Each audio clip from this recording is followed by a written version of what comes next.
E aí pessoal, aqui quem tá falando é o Lucas e hoje eu vou trazer aqui um pouquinho de Mario, né, e alguns outros jogos e a história da Nintendo pra vocês, ok?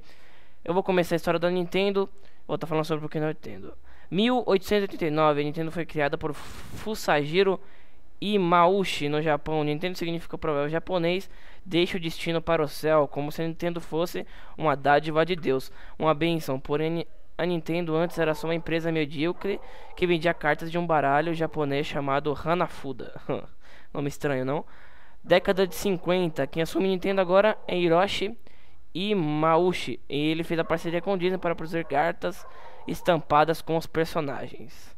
Vamos para a década de 60. Década de 60. A empresa criou uma companhia alimentícia que vendia arroz instantâneo. Incrível, não?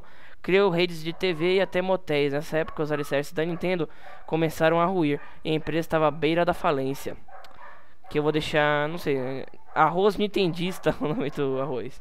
Estranho, vamos lá para a década de 70. Essa foi uma das décadas mais importantes, pois a Nintendo entrou de cabeça no ramo dos videogames, já que o Atari estava fazendo sucesso e a Nintendo falindo, então resolveram criar um aparelho eletrônico que rodava um jogo chamado Game Watch.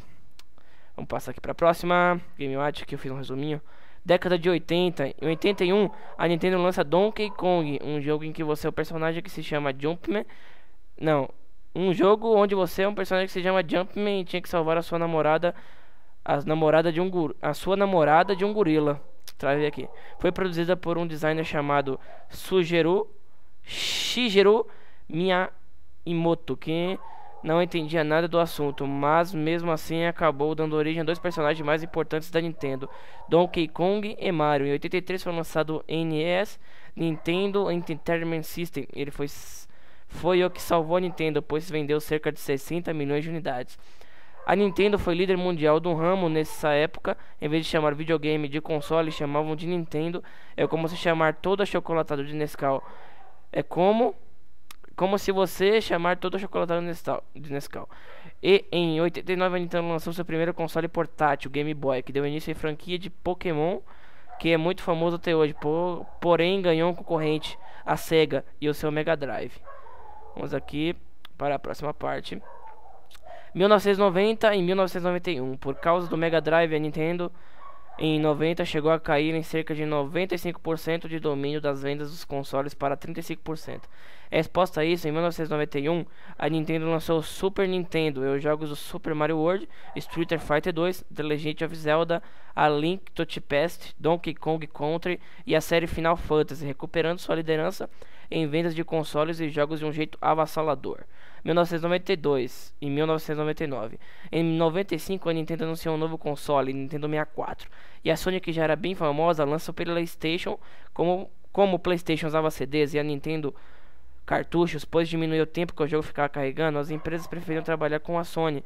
O Nintendo 64 foi lançado em 96, mas foi superado pelo PlayStation e o Sega Saturn. Mas nos Estados Unidos, o Nintendo 64 ficou em segundo lugar atrás do PlayStation.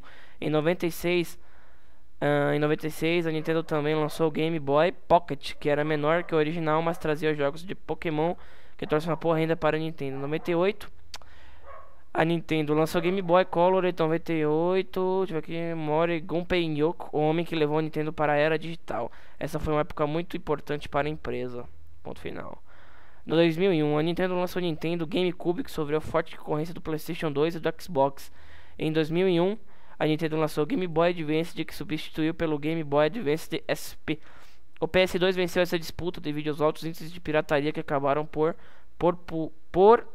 popularizar o console. 2004. Em 2004, a Nintendo lançou o Nintendo DS, um console portátil que trouxe inovações para os videogames, que foi duas telas sendo uma touchscreen, mas ele ganhou concorrência também, que foi o PlayStation Portable, PSP, que existe até hoje. E em 2005, a Nintendo lança o Game Boy Micro. Acabou. 2006, a Nintendo lança o Nintendo Wii, que traz um console inovador que intercepta os movimentos do jogador. Mas o Wii, a Nintendo não investiu muito nos gráficos e teve concorrência do Xbox 360 e do PlayStation 3, que tinham gráficos bons. Ele lançou também este Nintendo DS Elite, que só era um pouco mais fino e com um design diferente do Nintendo DS. O Nintendo DS Não, a Nintendo lança o Nintendo DS-i, que é mais fino que o Nintendo DS Elite e tem a tela um pouco mais larga, além de duas câmeras com 3 megapixels, uma na frente e outra atrás. As duas câmeras são usadas para jogos interativos. 2010, Nintendo lança o Nintendo 3DS, que faz que a pessoa perceba os efeitos em 3D mesmo sem óculos. 2011, na E3 de 2011 foi anunciado o novo console da Wii U, que promete ter gráficos superiores ao PlayStation 3 e Xbox 360. Além de seu novo controle, que conta com uma tela de 16 polegadas touchscreen, todas as informações sobre esse novo console da Nintendo e todas as suas promessas e especificações já foram citadas no nosso post. Vamos lá, 2011 aqui. É isso aí, galera. Vamos lá. A Nintendo comemora esse ano 123 anos e agora sabemos que essa empresa genial que achou refúgio no mundo dos games já tentou de tudo para se manter de cartas no baralho, até arroz instantâneo e uma rede de TV. Do fracasso dos anos 50 até o sucesso de hoje em dia, esse é um exemplo de empresa que conseguiu sucesso deixando o destino para o céu e também com muito suor. Eu não tenho mais o que falar da Nintendo. A Nintendo foi isso aí, galera. E eu não sei se vai ficar meio estranho aí, porque o comentário eu fiz um resumo de texto aí, peguei de vários sites, aterrei algumas partes aí. Mas a história da Nintendo é mais ou menos isso. E vou agradecer aí se você tá dando um joinha. Se você não gostou, se acha que ficou estranho, pode estar deixando seus comentários aí, mas esse é meu vídeo de